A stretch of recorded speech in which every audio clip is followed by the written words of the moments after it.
A paz do Senhor, meu povo. Um abraço para meus amigos e as minhas amigas. Está aqui. Esse é o 8º vídeo do nosso canal, o Verso da Meia-Noite, que tem a intenção de explicar a Bíblia, de explicar os textos bíblicos, para que a pessoa possa compreender as Escrituras, tá bom?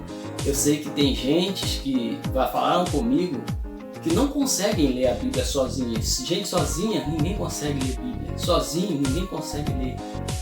Porque tem que ter uma pessoa que explique a Bíblia. Ou se você for à igreja e você for acompanhando as pregações, você vai passar a entender a Bíblia. Mas para aqueles que não têm tempo, aqueles que não entendem, não compreendem, então vejam esses vídeos que eu deixo aqui no YouTube, você vai passar a compreender, tá bom? Eu sou o presbítero Adalberto e nós vamos hoje ler e aprender mais uma vez, compreender esses textos bíblicos. Abre a sua Bíblia no Evangelho de Lucas, capítulo 12, versículo 49. Deixa aberto aí. Eu quero mandar um abraço para Érica Fernandes. Érica, você é espetacular, tá bom? Gosto muito de você, gostei dos teus comentários. Quero mandar um abraço também para a irmã Tereza Farias. Quero mandar um abraço para minha prima a Cassiana Xavier, que ela entrou agora também. Ela faz parte do meu canal, ela está gostando muito, gosto dos comentários dela. Cassiana, minha prima, um beijo para você grande, tá? Vamos lá? Vamos fazer a leitura, vamos ser breve. Eu não gosto de estar me alongando, não gosto de ir direto ao assunto. Lucas capítulo 12, eu vou ser bem rápido. Nós vamos ler apenas 5 versículos, tá bom? E vamos explicar esses versículos. Diz assim, no Evangelho de Lucas capítulo 12. Jesus traz fogo e dissensão à terra. E assim diz Jesus: vim lançar fogo na terra, e que mais quero se já está aceso? Importa, porém, que eu seja batizado com um certo batismo, e como me angustio até que venha a cumprir-se. Versículo 51. Cuidai vós, que vim trazer paz à terra? Não vos digo, antes a dissensão.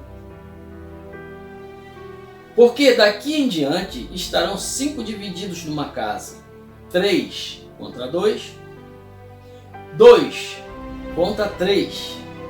O pai estará dividido contra o filho, e o filho contra o pai, a mãe contra a filha, e a filha contra a mãe, a sogra contra a sua nora, e a nora contra a sua sogra. Veja bem, conforme eu deixei no início, lá no início do vídeo, né, na capa de apresentação, se você tem problemas dentro de casa, quem é o culpado? É Jesus ou é o diabo? Nós vamos ver a resposta através da palavra de Deus. Você tem problema em casa? Presta bem atenção então na explicação, que isso vai te ajudar muito, porque muitas pessoas hoje têm problemas dentro de casa, tá? Vamos fazer a leitura para a gente ter essa compreensão. Eu quero dizer que a palavra de Deus é para todos, tá bom, meus irmãos? Essa mesma palavra que eu tenho aqui tem na tua casa, seja você de qual religião for. Eu quero já dizer que eu amo a todos. Comigo não tem esse negócio de diferença. Para mim todos são iguais. Respeito você e sua religião. Eu quero dizer que a palavra de Deus é para todos. Inclusive, o Evangelho de Lucas é escrito principalmente para as pessoas não crentes, que a Bíblia chama de gentios. Os não crentes são chamados biblicamente de gentios. Então, o Evangelho de Lucas é para os não crentes. Lógico, para os crentes também. Vamos lá fazer a leitura para ter essa compreensão? Diz assim: vim lançar fogo na terra, e que mais quero se já está aceso. Aqui a palavra está dizendo que Jesus ele veio à terra E ele está trazendo na mão um fogo aceso. Veja bem que é uma passagem um pouco complicada de se entender.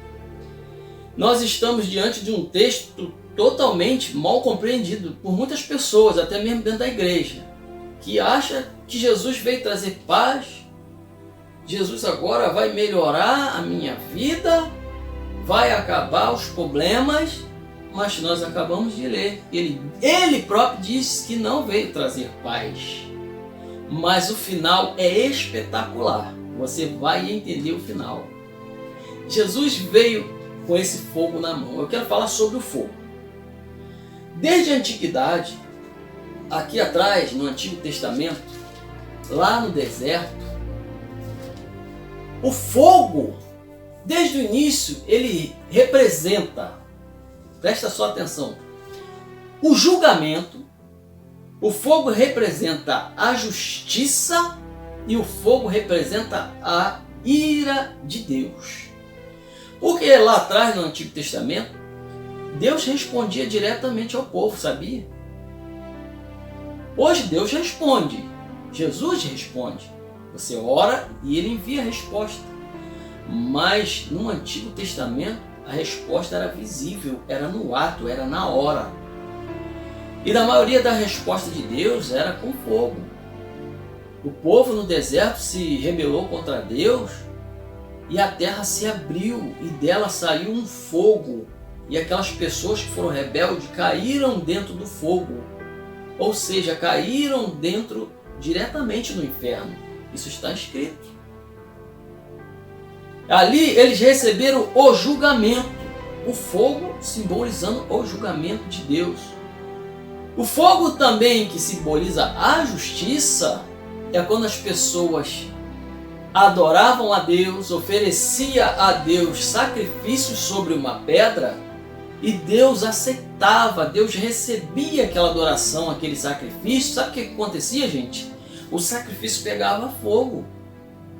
Sozinho, em cima da pedra, o fogo consumia o sacrifício, significando a justiça que Deus recebeu com amor. Deus recebeu e te respondeu, Ele aceitou, Ele justificou a tua oferta e a você. Isso significa, no Antigo Testamento, o fogo como a justiça. E o fogo também, ele representa a ira de Deus. Presta bem atenção no que eu vou falar agora. Esse fogo da ira de Deus, ele está por vir. Lá depois do grande julgamento. É onde nós, o povo de Deus, estamos sempre falando que Jesus ama você e quer te salvar. Muitas pessoas não entendem. Acham que Jesus veio... Você faz a pergunta à pessoa fala, Jesus veio nos salvar dos nossos pecados. Ele veio nos livrar, veio nos salvar dessa grande ira de Deus que está por vir, que é o fogo eterno. É um fogo que nunca se apaga. Todos aqueles que forem julgados e caírem dentro do lago de fogo, é esse que é o fogo da ira de Deus, que representa também o castigo eterno. Está vendo que representa esse fogo? Mas aqui, Jesus, ele traz um fogo diferente. Quando Jesus vem, ele vem com um fogo espiritual. Esse fogo é o fogo da misericórdia. Esse fogo é o fogo do amor. O fogo que transforma. Esse fogo que ele está trazendo é o fogo da mudança. E ele diz, o que mais quero se esse fogo já está aceso. Quando ele veio, ele trouxe esse fogo. Todos os elementos, quando passam pelo fogo, eles são modificados. Os elementos, quando passam pelo fogo, são transformados, são purificados. Olha que coisa linda. Por mais duro que seja, tipo assim, o ferro, o ouro, o aço, são elementos duros. E quanto mais duro, mais calor, mais temperatura. até chegar ao ponto de ser moldado, de ser modificado. Eu estou fazendo uma comparação do fogo de Jesus com esse fogo material que temos, o fogo e a matéria.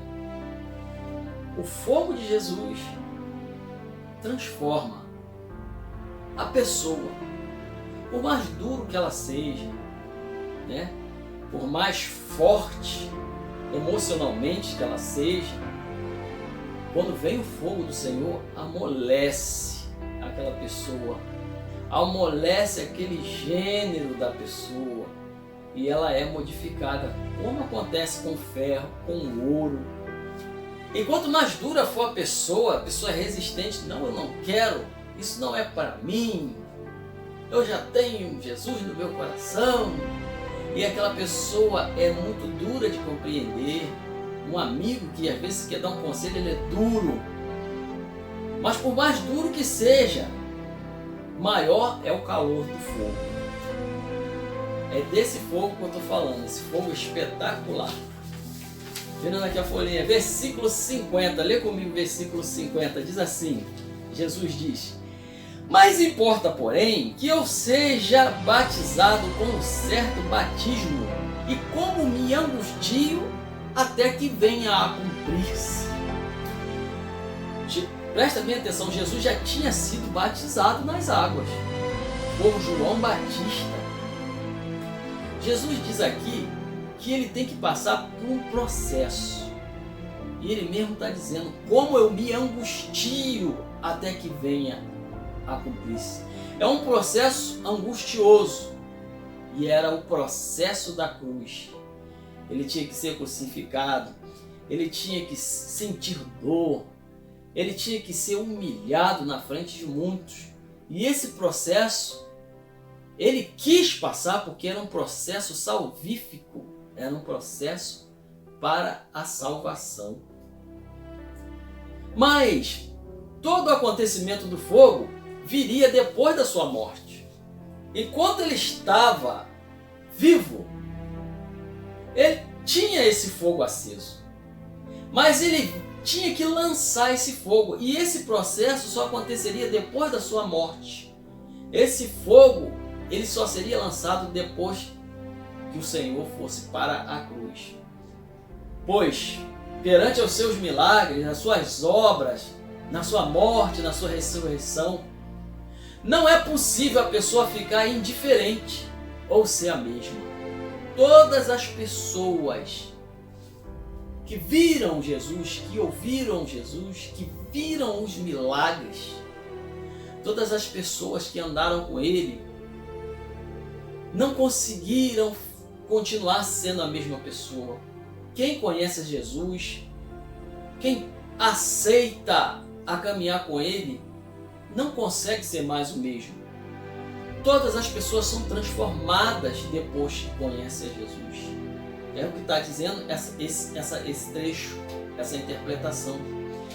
Diante da opção da justiça, do perdão, do amor que Jesus deixou, nós não conseguimos mais viver ao lado do egoísmo, da injustiça e da violência. É nesse sentido que ele veio estabelecer a divisão. Conheceu a Jesus, o fogo dele me modificou. O fogo dele me transformou. Eu fui transformado. Aí agora acontece um problema. Até aqui está tudo bem. Até aqui a palavra está sendo uma palavra de amor. Está sendo uma palavra de justiça, de paz. Uma palavra de conforto. Até aqui.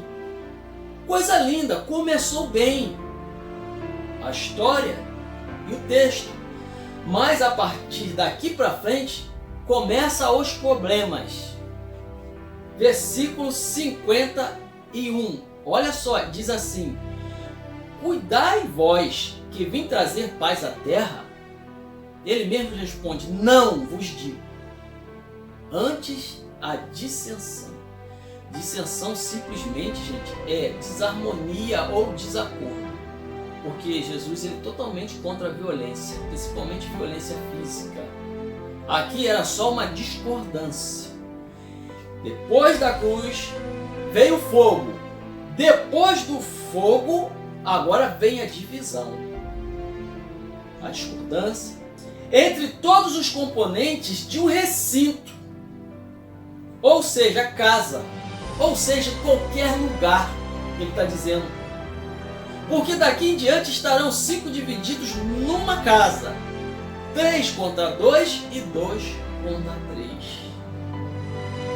Porque certamente nem todos receberão a Jesus. Nem todos aceitarão a Jesus. Pois aqueles que aceitaram e foram modificados, vai ter atrito com aqueles que não são modificados. Vai ter problema com todas aquelas pessoas que não aceitam, que realmente tem pessoas que não aceitam a Jesus. Não querem nem ouvir falar. É onde acontece essa divisão, principalmente dentro do seio familiar. Versículo 53, porque daqui em diante estarão 5. No primeiro, ele diz sobre a casa. Casa é um recinto, um qualquer lugar. E no 53 ele diz, agora ele fala sobre o seio familiar. Antes ele falou sobre o recinto, agora ele fala sobre o seio familiar no 53. O pai estará dividido contra o filho contra o pai, a mãe contra a filha contra a mãe, a sogra contra a sua nora e a nora contra a sua sogra. Até mesmo no seio familiar, os próprios irmãos de Jesus discordaram dele e tiveram problemas também dentro de casa. Sabe que Jesus tinha os irmãos dele e teve problema dentro de casa. Está lá escrito em João 7, versículo 5. Quando Jesus fazia milagres, ele teve problema. Porque os irmãos dele falavam assim, tu não faz milagres só aqui? Por que você não vai fazer milagres em outro lugar? Porque estava reunindo tanta gente. As pessoas que estavam seguindo a Jesus, era uma quantidade muito grande. E os irmãos deles falaram, você não faz milagre aqui? Por que você não vai fazer em outro lugar? Estava incomodando os irmãos. Jesus estava incomodando. Jesus incomoda as pessoas. Mas mesmo assim, depois da cruz, eles também foram transformados, os irmãos de Jesus. Eles também foram salvos. Em Atos 1, versículo 14, quando estavam todos reunidos, no versículo 14 diz que estava Maria, mãe de Jesus, e os seus irmãos reunidos na oração, quando veio a descida do Espírito Santo, quando veio a descida do fogo, o fogo que transforma. Mesmo com aquele problema, logo depois eles foram salvos e eles estão com o Senhor. Se você tem problema dentro de casa, saiba que Jesus está no problema. Eu quero dizer para você não se preocupar. Se está tendo dissensão dentro da sua casa, mãe contra filha, pai contra filho, nora contra sogra, irmão contra irmão, saiba que Jesus está nesse problema, tá bom? Mas tem uma coisa, o diabo também, ele entra, ele aproveita que Jesus está trabalhando para atrapalhar. Ele trabalha na vida daqueles que não aceitam o fogo. Aí tem essa discordância. Aí tem essa diferença. Mas, de repente tem uma pergunta. E se ninguém da casa foi evangélico? Peraí, o presbítero Adalberto, você está falando aí, né, de todos aqueles que aceitam Jesus e dos que não aceitam. Mas tem casa que ninguém é evangélico e tem problemas. Aí, se ninguém da casa foi evangélico, significa que não tem um Jesus trabalhando. Se não é Jesus que está trabalhando, então quem é que está trabalhando? Se não tem um Jesus operando, então quem é que está operando na casa dessas pessoas que não são crentes. Quem é que está trazendo essa confusão? É o diabo. Aonde não tem Jesus trabalhando, o diabo trabalha. Está vendo a diferença? O fogo veio mostrar a diferença daqueles que são para aqueles que não são. Porque aqueles que foram modificados, aqueles que foram transformados, agora são pessoas diferentes. Se você não faz parte dos que são, Jesus está querendo fazer uma transformação para você passar a ser. E agora? Quem é o culpado? Jesus ou o diabo? Quem é o culpado desse problema, dessa dissensão? Eu quero dizer quem é o culpado. Sabe de quem é a culpa? A culpa é nossa, por não aceitar a melhor escolha de deixar Jesus transformar a pessoa pelo fogo. O fogo da mudança, o fogo da transformação. Tem pessoas que não aceitam essa mudança, tem pessoas que não aceitam esse fogo, tem pessoas que não aceitam o principal fogo, que é a palavra. Aí tem problema, vai continuar com o problema, sem que nada possa ser feito. E aquela pessoa vai ficar assim: irmão, ora por mim. Irmão, olha aí por mim. Começa a chorar pedindo ajuda. As pessoas, principalmente quando querem ajuda, elas não querem Jesus, elas querem ajuda. Mas quando a pessoa aceita a Jesus, ela sabe que tem no controle do problema, porque ele veio fazer a diferença dos que são. E você você faz parte dos que são. E se você não faz parte dos que são, aceita essa palavra, aceita a Jesus e deixa ele fazer uma transformação na sua casa. Porque o fogo do amor, o fogo da justiça, ele tem o poder de transformar, ele tem o poder de aquecer e moldar aqueles que não são. Ele tem o poder de modificar a vida daquela pessoa e ele vai passar a ser de Jesus. Eu oro a Deus e peço a Deus que essa palavra venha falar profundamente no seu coração. Em nome de Jesus. Vamos, irmãos, se inscrevam, compartilha com seus irmãos, com as suas irmãs, mostra lá, fala assim: olha que palavra, não fala do presbítero, não fala da palavra, vem me ouvir, que palavra, coisas que eu não sabia. A gente acabou de ler um texto que começou bem e acabou numa tremenda confusão, e dentro dessa confusão a gente sabe que tem um Deus no controle da situação. Eu te agradeço.